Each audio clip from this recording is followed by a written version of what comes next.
Welcome to The Stars Were Always There, a special episode of a father's journey through wilderness healing. I'm Tiffany Silva Herlin, a licensed clinical social worker who walks along families navigating some of the hardest and most transformative moments in their lives. Today, we are honored to share a father's story, one filled with courage, faith, and the raw beauty of healing. His daughter, Olivia, went to RedCliff Ascent, located in Utah, during the winter. What she found there wasn't just recovery, but a reset. What he found was perspective, gratitude, and awe. In this episode, we will talk about how their family made the decision to continue treatment when traditional options weren't enough, and how this experience under the vast night sky revealed a truth that every parent can hold on to, that even when pain hides our children's light, the stars of who they are shine within. Please remember, this podcast is for educational purposes only and not a replacement for therapy. Every family's path is unique. Please seek a licensed professional for support on your journey. Richard, thank you so much for joining us on this podcast to talk about your experience with RedCliff and your daughter.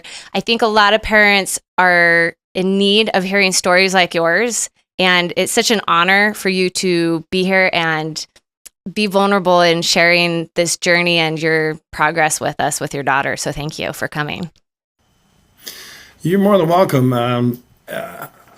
I've always offered to act as a reference for RedCliff Ascent because I can say definitively and from my gut that I believe that RedCliff Ascent saved my daughter's life. That sounds dramatic. That sounds crazy maybe. It's not. For me, it's a reality. The words that strike fear into the hearts of a bazillion parents is the words are anxiety, depression, suicidal ideation. How many times have you said that as a therapist in your life? And how many times have parents heard that all across the country? And that's where we were.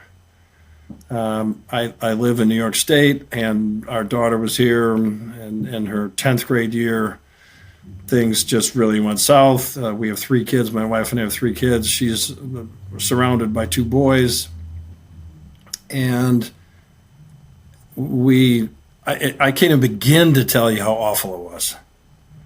As a parent, it just every day was just more and more and more trepidation and fear. And I can't imagine what our daughter was thinking. It was catastrophic. We went to I can't tell you how many doctors and how many different kind of drugs they tried and how many therapists. And finally, in February of 19, a therapist called us up and asked my wife and me to come in, and she looked at us and said, "Your daughter's not safe. She needs to be in a facility today." That's a hard thing to hear as a parent. There is nothing worse. Yeah. It brings me to tears even thinking about it. And so we took her to an acute juvenile place. At the time she was 15, just to turn 15, and we went there, and it was the worst, the absolute worst. She was there some weeks, and then we ended up at a more permanent facility in New York State, a state facility, the Child Psych Center, and that was just incredible. I went twice a day. I have a lot of flexibility in my job, so I went every day at lunch and every day at dinner, and it was catastrophic. And we just watched our daughter spiral down. They put her on, I don't know what kind of drugs she was on, but doesn't every 15-year-old girl want to gain 40 pounds on drugs? I mean, that sounds great. It was awful. Yeah. And I just watched her deeper and deeper and deeper just disappear. And she started self-harming while in the psych center, and the doctors and the professionals there we're making progress. And my reaction was like, hell you are. That's not happening. Yeah. And every day it just got harder and harder for us. And let's be candid here. Every time I act as a reference, I talk to parents and they say, hey, this is great for your marriage, right? And it's great on your other kids, being sarcastic, because it's awful. Yeah. The pressure on everyone.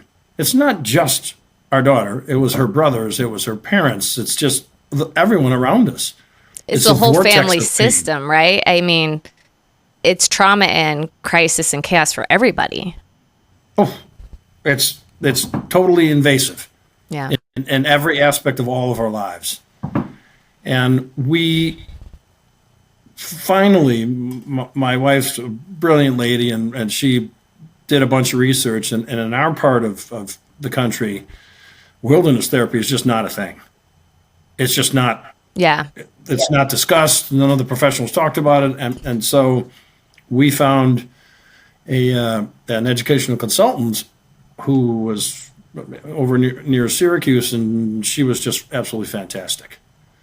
She opened up that world. I will say that I got there emotionally maybe a week or two before my wife did. And I get it. I'm a dad. Maybe I can be more, whatever, objective, more clear, whatever it is. You're a dad with a daughter. I don't know what. I have all daughters, and Yep.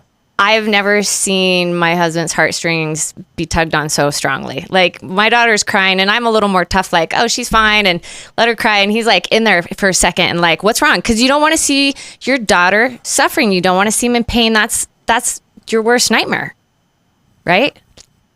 It was the worst. And finally, like November 19th of 19, we flew her from Buffalo to Las Vegas, and then the next morning had child psych transporters that we arranged through RedCliff pick her up in front of Caesar's Palace at 6:54 a.m. Oh my goodness. And that was the lowest point I could remember at any point in my life, right that moment.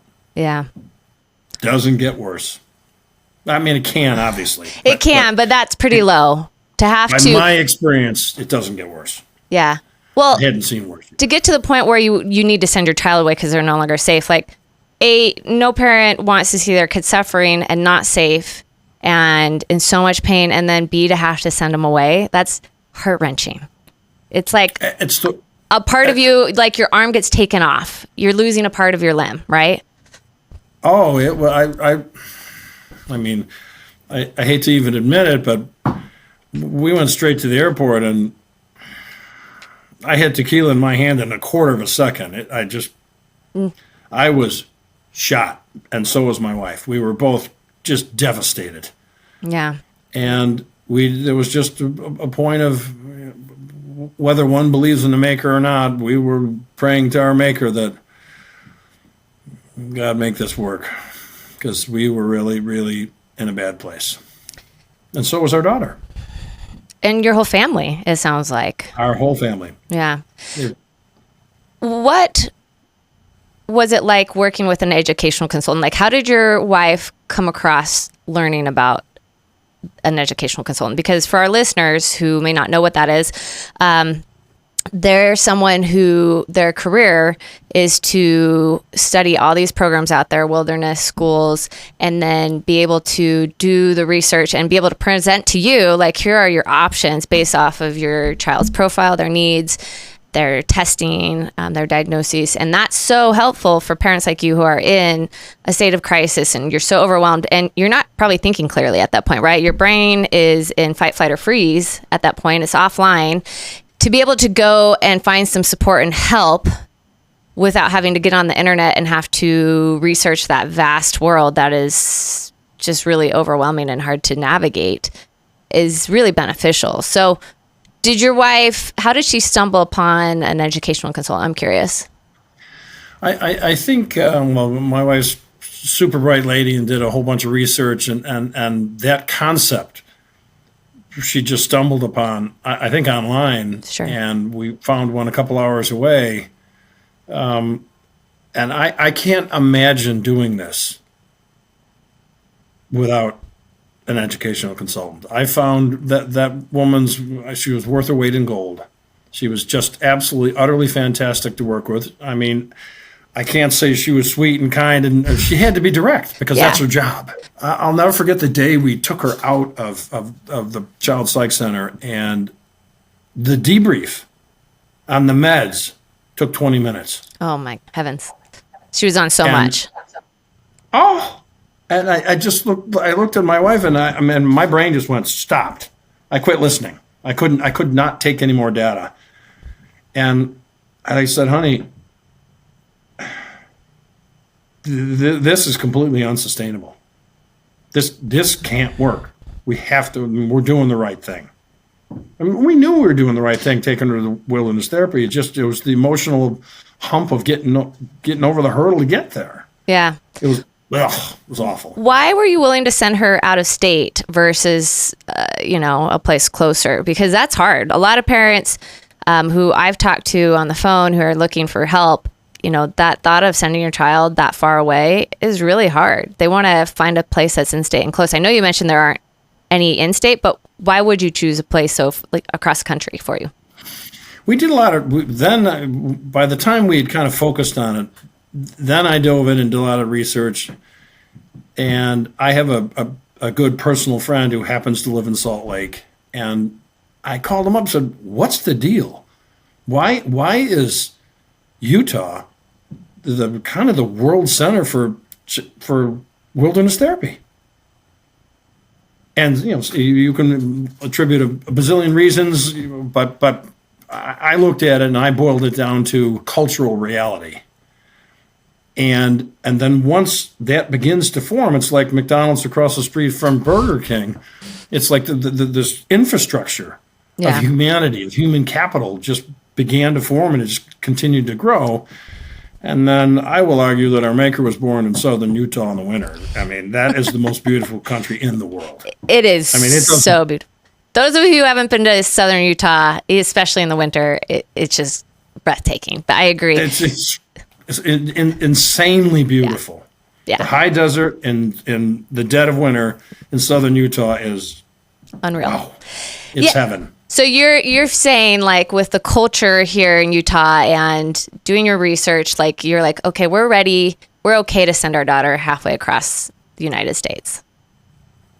Well, we did it. Yeah. Sure. Were we okay with it? Okay. Yeah. Oh, let's rephrase that. It's awful. It's awful. Yeah. Yeah. What was your biggest fear in sending your daughter away? That we had failed as parents. That what's wrong with us? Like, I mean, our sons are seemingly okay, and our daughters not. What did we do wrong? Mm-hmm. And I know, and from having acted as a reference so many times, that is a really common theme. It's just an awful inward look of failure. We failed our daughter. And I don't, as you referenced a bit ago about your spouse, that's just not something I could live with. Yeah. Well, I mean, I'm sure hindsight, that that's not the case. But in that moment, that shame as a parent, I mean, I think that's, if you're a parent, that's all our biggest fear, right? Is that we're going to fail our kids and they're not going to be safe. But yet, being a therapist and knowing the mental health issues that teenagers are facing, oftentimes I talk to parents like, it's not you. This is much bigger than you. There's not a manual that we could have given you to make this go differently, right? There's so many variables that are involved with this that you need more support than you can offer. And really, you did the best you could in that moment with what you had. Yeah, Tiffany, you can say that. You can say that as a therapist, and I'm a smart guy, and I can hear you. Sure. But I'm not eating those words. They're not hitting home. And it was just, and I also found interestingly that with people in our lives, and I don't mean to be cruel, would say the stupidest things you could imagine. Oh yeah, people, those one-liners. Have you tried that? Yeah. Oh. People don't know how to deal with it. When you're dealing with loss and grief and crisis, people just don't know what to say. So they say these stupid things, these one-liners that are more hurtful than helpful. So stupid and so hurtful. It's just catastrophic. But I don't blame anyone. Sure. I have learned to just start with, I'm sorry. Mm-hmm. And let it go from there. Some of the best things you could say in showing empathy is, I'm sorry. And you could even say, I don't know what to say, but I'm here. Yep. Yeah. in your letter, you wrote, you are an amazing writer, and we can, if you're comfortable, share some of your letter with our listeners. But in your letter, you described what it was like to drop your daughter off and then pick her up at the end. And you described standing in a remote camp, waiting anxious and filled with this anticipation as your daughter ran down the stone path into your arms when you went to go pick her up.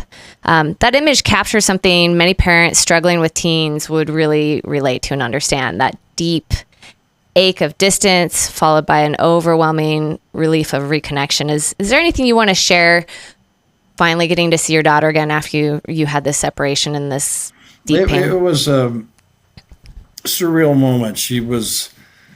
We were in the middle of God knows where in southern Utah, and each child came down separately. There were three. There were two boys and our daughter. And they came down had this reunion with their parents, and they literally run down a stone path. It's kind of a winding thing, so you can't see the kid until they're on you. And our daughter, who had, she, as I said earlier, had unfortunately gained all this drug weight our daughter was not by any stretch of the imagination a wildie. A wilderness kid at all. We live in suburbia, and camping is the Four Seasons kind of thing. I'm being facetious, but you get the point. And so she had never done any of that. We don't camp at all ever. And here this kid is. She happens to be blonde hair, blue eyed, so her hair is just wild and blonde hair everywhere, and those blazing blue eyes, and she's tan as can be with a winter tan. Just her face and hands. And she looked like an absolute $1 million. She had, strong as can be, had lost some weight, felt fantastic about herself. She had her belt kind of wound around because she had lost so much weight, and she couldn't have been happier. Could not have been happier. Different girl than what you dropped off. Oh, hell yeah. Sorry, I'm asking dumb questions, but yeah, I mean, just night and day probably for you. It was phenomenal. What we looked at, and kind of her whole demeanor was just, she was a different animal. And that was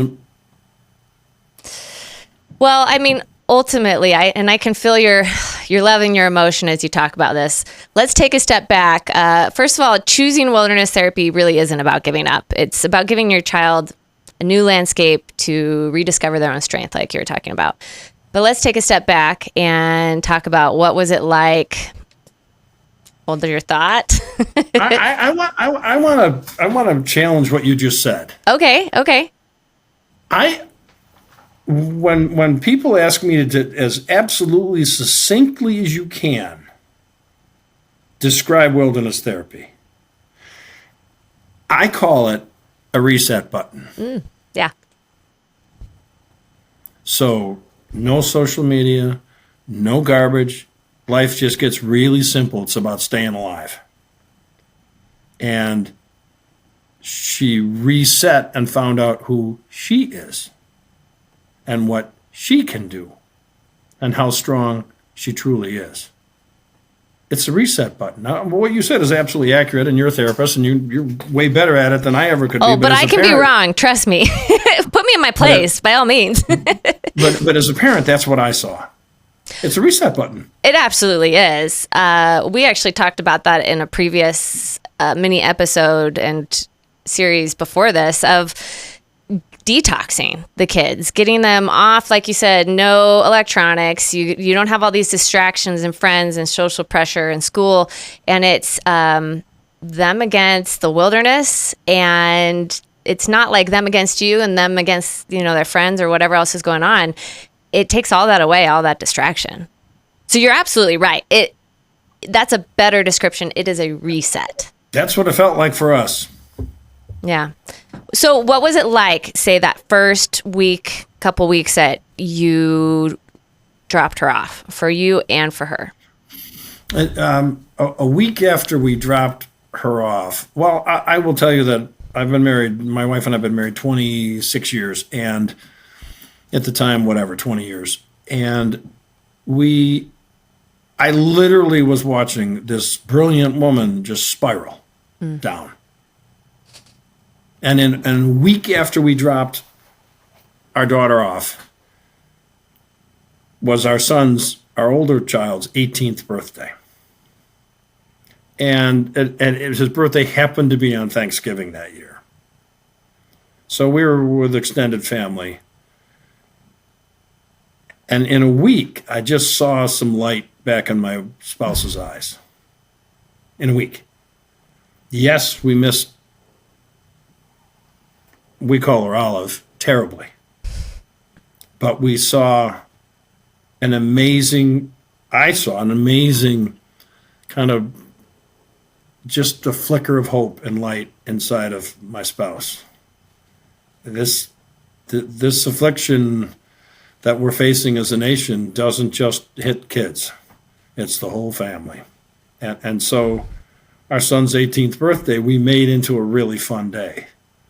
And it was, it's awful on the whole family. And our younger son, he needed some space. They all needed support. And we felt like, I also think that one of the things I really liked about the first weeks of wilderness therapy is we didn't hear very much. And okay, is that really a good thing? Knowing too much sometimes is a bad thing. I agree. Because guess what? I'm guessing for the first several days, our daughter was really unhappy. And if I had heard that, I'd have freaked out. I probably would have been on a plane back to Utah to get her. And it's the right thing to have limited communication. Well, I often talk to parents. I've worked at a residential program before, and that first call home, I just gear parents up for if you hear from your kid and you have a call, just be prepared to know that they're going to tug on your heartstrings and do whatever it takes to get home. They're going to tell you how miserable they are, how they're mistreated they are. And I'm not saying don't acknowledge that and don't hear it, but be prepared because they're uncomfortable. And that's kind of the part that they need to be at in order for real change to happen. It doesn't happen in comfortability. Our daughter told me a story that I'll never forget that I think is germane. She was self-harming, literally just scratching her wrists and ankles. And she was just, logically, she could sit there and say, what am I doing? But for her, it was a form of control. Mm-hmm. She had control. Absolutely. In a way that you understand and I don't, because I'm a CPA.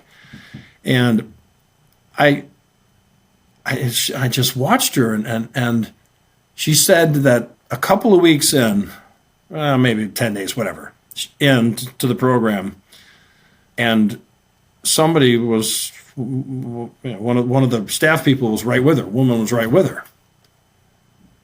And Olive looked at this woman and said, I wish I could have some privacy here. And she said, sure you can, just quit scratching. Mm. And she told me that at that moment, in that dark night, something just clicked. She felt it click in her soul, in her brain, in her heart. And she was like, what am I doing? What am I doing? And that was the last time she's ever self-harmed. That's incredible. So realizing I could have this freedom and privacy, and that this is the reason why really was that turning point for her. So when did you finally get to hear from your daughter? You said it was a couple weeks. You didn't hear much. So when did you get that We contact? heard, we spoke with her therapist weekly. We had weekly calls, and she specifically said she was awesome. The woman we had, Jen, was just I just can't imagine a more, she was, I don't even have the words. And I'm a reasonably articulate guy. I just don't have the words. She was so fabulous, so just an angel on earth, an angel of mercy. And we talked to her weekly. I don't really specifically remember. I don't think we talked to her at all until she had been there like 5 or 6 weeks, and we were coming out to look at therapeutic boarding schools, which we ultimately sent our daughter to Discovery Ranch for Girls, whatever it's called now, Discovery South or something. And we surprised her out in the wilderness. And I actually sent you a story about it today that I'd like you to read. You'll enjoy it, but it was just an amazing, we left Enterprise and drove wherever we drove, and it's like, wait a minute, the humanity's gone. There's nothing out here. They're in the middle of nowhere. There's nothing. Yeah. So we got out there, and Jen parked us in a clearing and went and got our daughter, and she walked around the clearing, and there she's standing there staring at her parents like, it was just disbelief, both directions. And I'll never forget it. She said, Mom, Dad, it was something important to tell you. We're thinking like,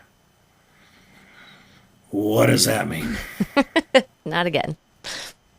And she said, well, I've been here now 5 or 6 weeks, and I've really settled in, and I've somehow earned the nickname of Olive. So I want you to call me Olive. And I almost had to snicker like, okay, your name's Olivia, we're going to call you Olive. That's not a big deal. We're good.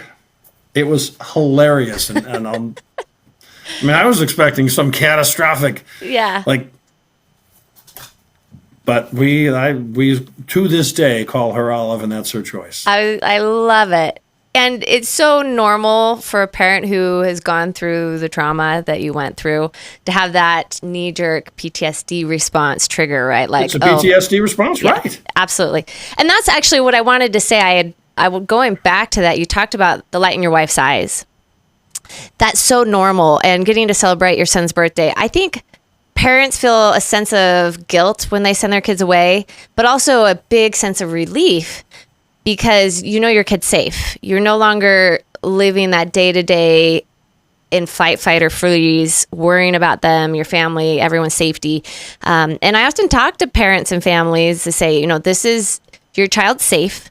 It's now your time to go get the help you need, whether it's therapy, support, take a breather, go on a vacation, go do something fun as a family, because you need that in order to heal, because the whole family system needs to heal, not just your child.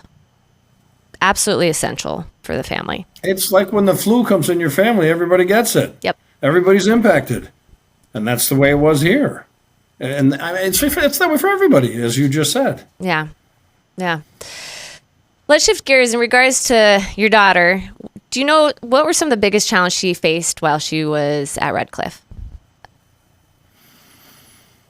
Oh, just learning to survive in that kind of environment. She had never camped before, didn't know anything. So everything was new. And it was dead of winter and really cold nights, and it was tough. But she got there with some time. She got there, and when I talk to her today, and I say, tell me some bad memories of RedCliff. That's not something that comes to mind. She doesn't.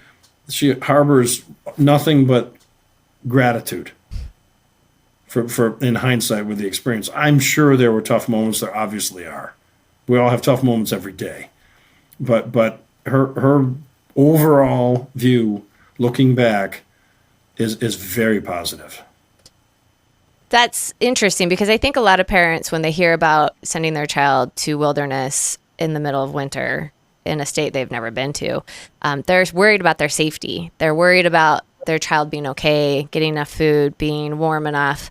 Did you ever feel like she wasn't safe? No, absolutely not. I was not. That was never even an issue in our minds. It was pretty straightforward. These people are professionals. Everyone I met from the get-go, the whole time we dealt with both DRG and more specifically to this conversation, RedCliff, were absolute, consummate, committed, hardcore professional people. Just awesome, loving, caring people. It's the magic It's the Utah air. I don't know what it is. I don't know. The culture there. I don't know what it is. It's something It's in in the air. It's in the dirt over here. Something. How did nature play a role in your daughter's healing? Oh, I think she developed an amazing appreciation for just. Well, I mean, when she walks around home now, I'm kind of a tree guy, and we have an arboretum in our house, and she, of our three children, by far has the most appreciation for what we're doing.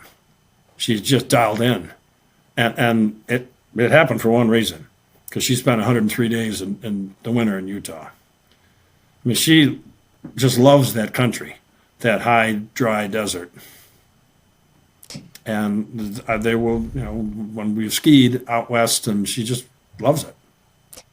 There's something about being able to disconnect and get away from all the distractions and to come out into nature, and it's just so healing. Like, oftentimes I grew up on the coast, the West Coast in California, and when I moved here, it was hard because I missed the ocean.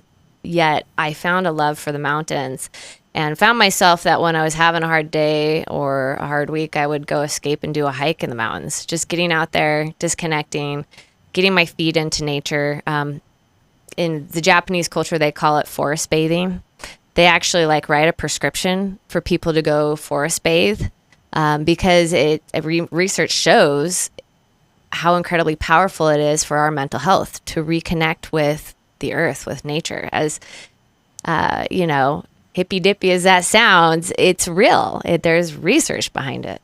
There's absolutely no question. There's just in the 2 days we were when we picked her up at the end of the trails, so to speak. It was magical. It was absolutely magical. I want to get to that story, but before we do, I think our listeners are wondering, okay, you didn't have contact with your daughter, but what was your family involvement like? Was there family therapy? How did you guys participate? We weekly talked with our daughter's therapist, and she would give updates, and I actually think she had a few pictures that she showed us, and she was wonderful. Was there a parent portal at the time? I know they have one now where you could get on and see pictures and updates. I know there was a Discovery Ranch. I do not remember at RedCliff if there was not. I'm going to say no, but I can't remember for sure. It's all kind of a blur. Well, so now for our listeners, because it's been a number of years since she was there, now parents can go on and they can get on the parent portal, see pictures updated, descriptions of what's going on, so they're not just waiting for the therapist once a week. But so what else was your involvement? Because did she write you guys letters every week too as well? She did, and it was kind of narrative, her letters, just describing her new experiences. I'm going to circle back to your concept. I would have loved a parent portal for wilderness. That would have been fabulous. Yeah. And if that's the case now, that's a real addition. That's a win, because it would have been fabulous just to see the metamorphosis. Yeah. In that child. That's exactly why they added it. It's fantastic. It's great. You talked about getting to go out there and visit your daughter at the end. What did you observe with your daughter's growth in those 103 days? And what was that like, getting to see her again? She was not the same person that we had dropped off, 3+ months earlier. It was magic. There's no other way to describe it. I mean, she was a different human being, a different woman. She showed us how to light a fire with a bow drill or whatever that's called, and I was like, I don't get it. How can it work? When she was talking, they did the right head of the right species of stick, and just on and on and on. I'm like, what? Who are you? The city girl. She's making fires. It was utterly fantastic. It was the difference. She was focused on the here and now, right in front of her. This is what we're doing, and it was fantastic, just fantastic. You wrote in your letter, "The stars were always there, but daylight hides them, just as pain hides the beauty, resilience, and love within these kids. That metaphor is beautiful. That pain as daylight hides the stars beautifully describes the essence of wilderness therapy, helping these teenagers see what's always been within them. Can you share more about that realization you had in that moment with our listeners? Sure. That night we had the I can't even remember what the event is called, where we sat around the fire and the leader had a heart stick, I think it's called, and he spoke and spoke his truth at that moment, and the stick went all the way around, and everyone listened to everyone speak. It was incredibly powerful. And then it went around again, and it just got deeper and deeper. It was like we were seeing the inside of souls. It was utterly beautiful. Okay, and then to just kind of chill everyone down, we played some silly game, which was hilarious, and then people went their various ways. So my daughter, wife, and I went to a small yurt hut, whatever it was, and most people stayed in the big area where it was relatively warm. But we went and there was a small wood stove. We lit it, and like at midnight, I got up to put some more wood on the fire and just looked outside, and there was still some moonlight. You're 6,000 feet, and there's no human junk light, but there was moonlight, which created. But when I went back out at 3:00, and I was just utterly blown away, like the absolute beauty of seeing just the gloriousness on a beautifully clear night in cold air. To see all that light, all those stars, that's just magic. And it struck me like, this is in these kids. It's all there. We just got to find it. They got to find it. And then 3 or 4 hours later at daylight, I walked outside and said, wait a minute, I was just here 4 hours ago and looked up and I saw just magic. Now I'm looking at daylight. And the juxtaposed view for me was just phenomenal. And that's how that metaphor jumped at me, and I tried to put it in words as best I could.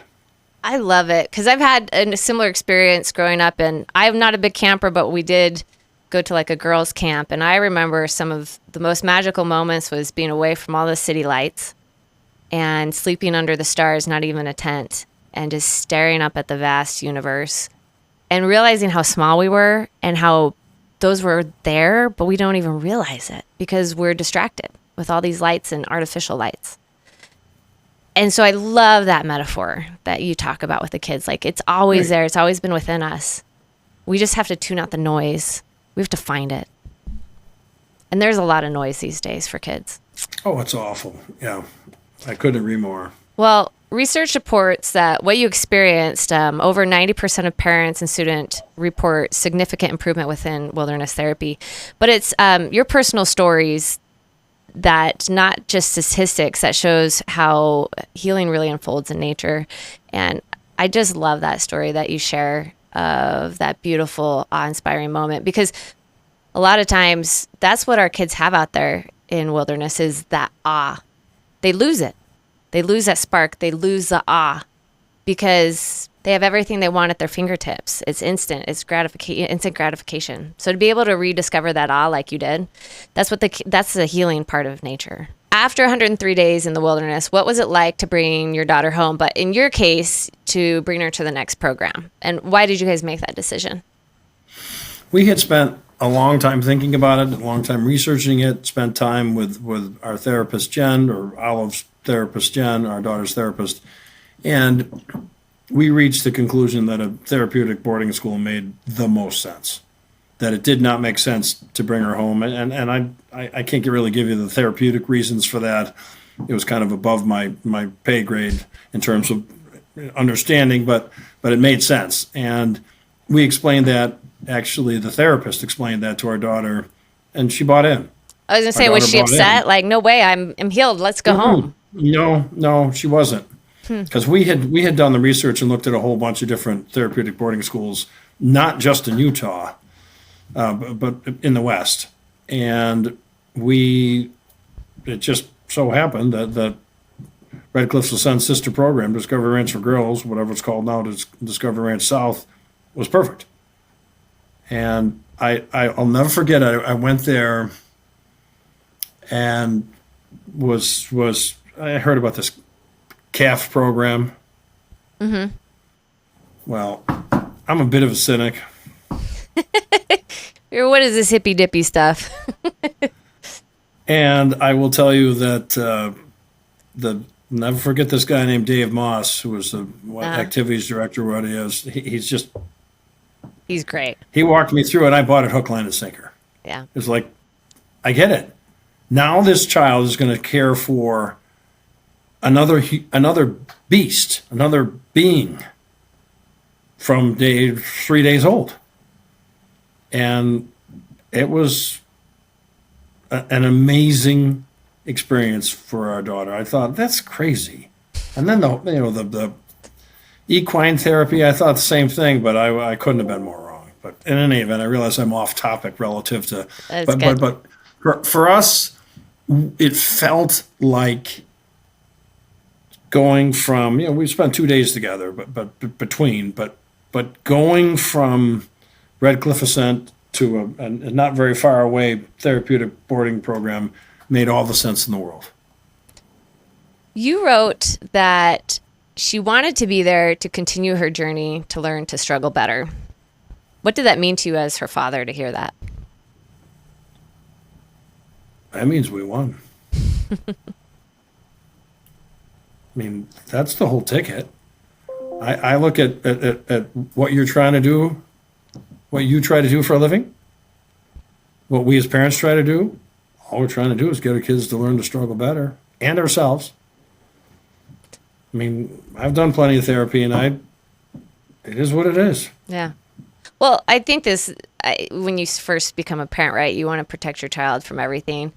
But that's such a disservice to our kids that just is so enabling, because you can't. They're going to leave the house and they're going to struggle. So, I mean, the next best thing is to teach them how to be resilient, have grit, and how to get through the struggle with the tools they need, because you are not always going to be there. I worry a parent is only as happy as his or her least happy child. That's my view of life. Yeah. And I worry about her all the time. I worry about our sons too. And I'll be honest that every time my phone rings and I see it's her, there's just a little bit of me that jumps back to February 9th of 1919 and my throat tightens. It happens every time, and I suspect it will for the rest of my life. And in a way, I find that, it's daunting, and it's alarming, and it's frightening, but to remember is important to me. Yeah. To remember how far we've come. Yeah. And I just love hearing that you talked about your daughter being completely changed and this new woman, and to see the light back in her eyes. It must have been so hard to not want to just pick her up and to take her home, but knowing that she needed more support, more time to heal, and learning to struggle better, so that she can be successful in life. Like, I just think that's such courage on your part to be able to do that, because I can't imagine not wanting to just. It was hard. Yeah. It was hard. But so how'd you get through that? Circling back to the educational consultant, Nancy had spent a fair amount of time talking with Jen, the therapist, and they were united in that perspective. And so we were hearing it from both of them, which I found really beneficial. I mean, these are professionals. This is what these folks do for a living. And they were very clear and very methodical and logical in explaining to us why they felt the way they did. and what they thought the upside was versus the downside. Yeah. Jumping ahead, so your daughter finishes RedCliff Ascent. She goes to Discovery Ranch South, which is what it's now called. Where is she at now in her life? If you wouldn't mind sharing. No, I don't mind a bit. She said to us, we again working with the educational consultant and thinking like, what's next? And we found a boarding school, and she said to us, which was great, I want to be in the same time zone as you and Mom. Okay. So we looked at boarding schools in the East, which is where in the Eastern time zone, and we found a school in Pike, New Hampshire. I so believe in that program that I'm now on their board of trustees. I love Discovery Ranch for Girls, but that's a therapeutic boarding school. I think it would describe it as themselves. Yeah, that's accurate. And the other end of the spectrum is just a traditional boarding school. Mm-hmm. Well, this is a tweener. And that's where she went and finished high school. Graduated high school from Oliverian. She then went on she's now studying mechanical engineering at Union College in Schenectady, New York. And I'm going to see her this evening at 5:00. She's coming home for Halloween. That's awesome. And sounds like she's doing well. I mean, obviously, you don't bring home a perfect, teenager. They're still going to have their teenager struggles, but normal teenager struggles compared to what she was going through before. I look in the mirror in the morning, I'm looking at somebody that's not normal. I mean, there's no perfect here. Yes. And I give her the space, and then I have a much better feel for her when I see her struggling with something. I'll often say, let's go for a drive, and I'll drive, and she drives the music and the vehicle, and it's music that I completely don't understand often, which is fine. And eventually we talk.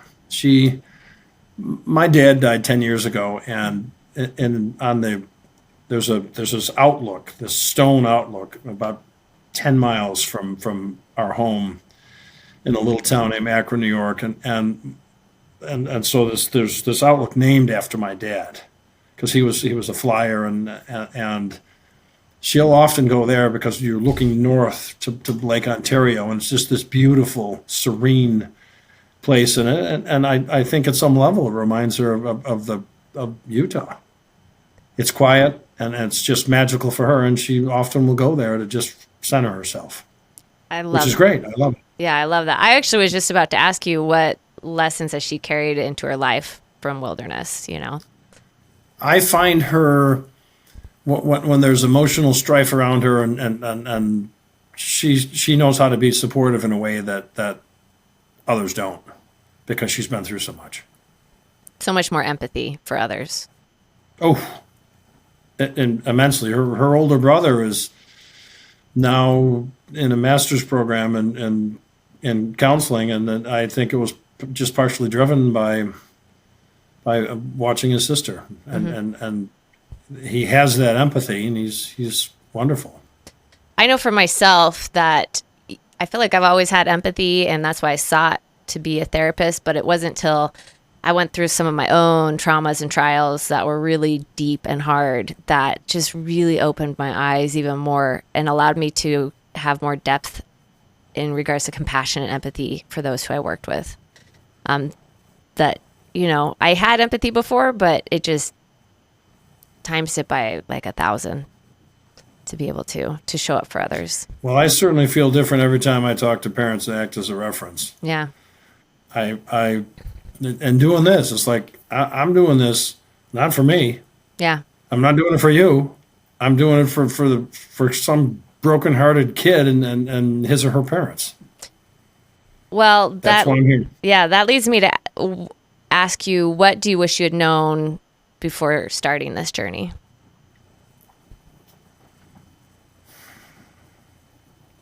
I wish that we had learned about wilderness sooner. And I mean, I'm just thinking back on our fact pattern, about 6 months sooner. Mm-hmm. Because there would have been a lot of pain avoided, or at least altered. Yeah. We really got stuck in pharma, psycho counseling, almost prison-like setting, and I can't even tell you how awful that was day after day. I think that's a common theme. Oh, go ahead. I think I think our daughter has PTSD from that. Yeah. From that experience. I talk to a lot of parents, and I think they'd say the same thing, that they wish they had acted sooner and known sooner, that these programs and things were out there for them. What advice would you give to a parent who's standing at the edge of their own trail, unsure what to do next? Courage. One word. You have to have the courage to do the right thing. That's what it takes. It's a leap of faith. If you want to go on any website or find any reviews, you can find horrible reviews of anything. I mean, you could find out that I'm an awful guy and you're an awful woman, and RedCliff is awful, and you can find it because people are writing it. That's the insanity of the internet. Mm-hmm. And I tell parents, yeah, you should do your research, absolutely do your research. But I'm telling you, RedCliff Ascent saved my daughter's life. Take that at face value, because that's the reality. This is what happened for us. I can't promise what's going to happen for you, but I know what happened for us. My daughter's coming home tonight, and I'm going to see my daughter at 5 p.m. because she's driving home. What does that mean? That means we won. I love it. And having that courage is what every parent needs to have when they're facing the trials of where you were at with your daughter. Because you're right.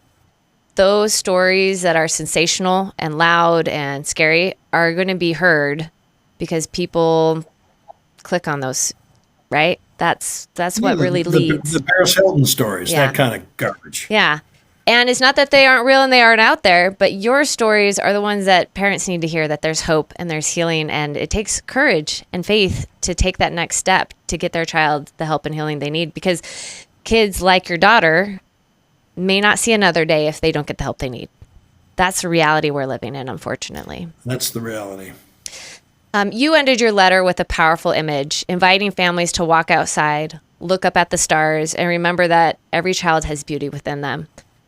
That idea that our role as parents is to help them rediscover their light feels like the heart of this entire journey for your daughter. Is there anything you would like to share with our listeners before we end? I wish I could take them to 3:30 in the morning with me on whatever that was, March 6th of 2020. I wish I could have them right at my hip, because what I saw was absolutely, I mean, I could see the metaphor. There were all these kids, a bazillion of them, just stars everywhere, just infinite light from separate sources.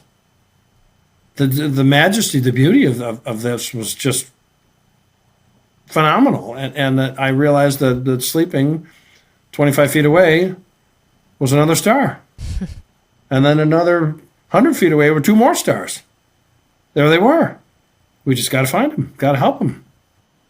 That's important. There's one more thing I will say to you. Yeah, go ahead. And that's when I act as a reference for families. And it's pretty often the mom that calls. And I'll say, Tiffany, your husband's name is George, for example. I'm making it up hypothetically. It's Todd, and he's a CPA too, so you can use that. Oh, good for him. Okay. So Tiffany, what's your husband's name? His name's Todd. Todd. Let me talk to Todd. Because dads are I mean, we're guilty of suck it up cupcake kind of attitude. And that doesn't work. That doesn't always work. Sometimes it does. Sometimes it's relevant. but it often doesn't. And in this context, it's completely irrelevant. And I really get it. I get to the dads very directly. My language changes dramatically when I talk to dads. Typically, I give it to them straight, and it's because there's always one parent that the more reticent. I mean, that's just human nature. Yeah. And so very often, it's the dad. And I work in a field that's in construction. There's just a lot of men in construction. I'm just used to being really direct and blunt with guys, and I lay right on them. Like, hey, listen, Todd, here's the deal. and I really implore fathers to, like, take a chill pill, relax, think about it, open your soul, open your heart, realize what's going on. There is hope here. Let's find it. I love it. I think you have to be direct. You have to, even with the moms. You know? I am. But I give the dads an extra dose. I love it. And they need it. Well, Richard, or the dude, you go by the dude. It's not it's just D-O-O-D, dude. Okay. Dude, thank you so much for joining us. I just know that your story is going to reach a family and a parent and a dad who needs to hear it. And I'm glad to do it, and I hope you enjoy the other things that I sent you. If you have any questions or anything else you need from me, I'm more than happy to help. Awesome. Well, we'll share too, if you don't mind, we can attach your letters to this podcast so people can read them. I think they're so beautiful and powerful.